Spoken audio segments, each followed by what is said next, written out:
कि बीच बीच में आकर के स्कोर बता दे। कभी आपको ये भी लगता होगा यार चलो छोड़ो, कुछ दिन के बाद होली आ रही है, और फिर सर पे हाथ पटक के बैठे होंगे कि देखिए होली भी बेकार गई, क्यों? एग्जाम आ गई। होता है ना? बिल्कुल होता होगा, मैं जानता हूँ। खैर दोस्तों, आपकी मुसीबत के समय मैं आपके साथ आया हूँ। आपके लिए एक महत्वपूर्ण अवसर है, उस समय मैं आया हूँ। और मैं आपको कोई उपदेश देने नहीं आया हूँ, ऐसे ही हल्की फुल्की बातें करने आया हूँ। बहुत पढ़ लिया ना, बहुत थक गए ना, और माँ डांटती है, पापा डांटते हैं, टीचर डांटते हैं, पता नहीं क्या क्या सुनना पड़ता है। टेलीफोन रख दो, टीवी बंद कर दो, कंप्यूटर पर बैठे रहते हो, छोड़ो सब कुछ, चलो पढ़ो, यही चलता है ना घर में। साल भर यही सुना होगा, 10वीं में हो या 12वीं में, और आप भी सोचते हो कि जल्द एग्जाम खत्म हो जाए तो अच्छा होगा। यही सोचते हो ना? मैं जानता हूँ आपके मन की स्थिति को, और इसलिए मैं आपसे आज मन की बात करने आया हूँ। वैसे ये विषय थोड़ा कठिन है।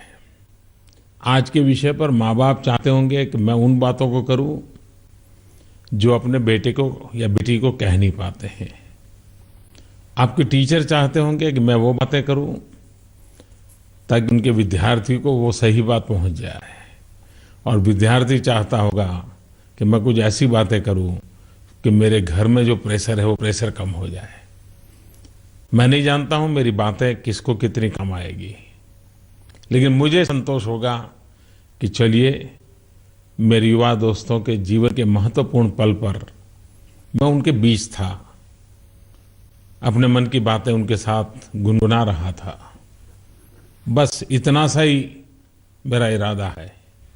और वैसे भी मुझे ये तो अधिकार नहीं है कि मैं आपको अच्छी एग्जाम कैसे जाएं, पेपर कैसे लिखें, पेपर लिखने का तरीका क्या हो, ज़्यादा से ज़्यादा मार्क पाने के लिए कौन कौन सी तरकीबें होती हैं।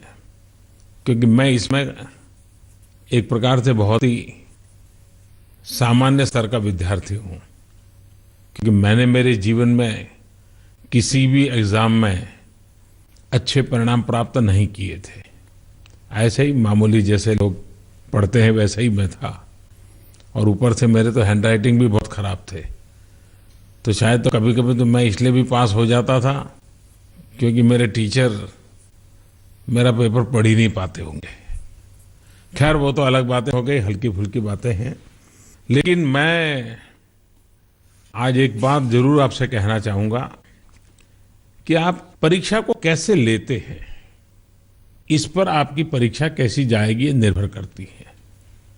अधिकतम लोगों को मैंने देखा है कि वो इसे अपने जीवन की बहुत बड़ी महत्वपूर्ण घटना मानते हैं, और उनको लगता है कि नहीं ये गया तो सारी दुनिया डूब जाएगी।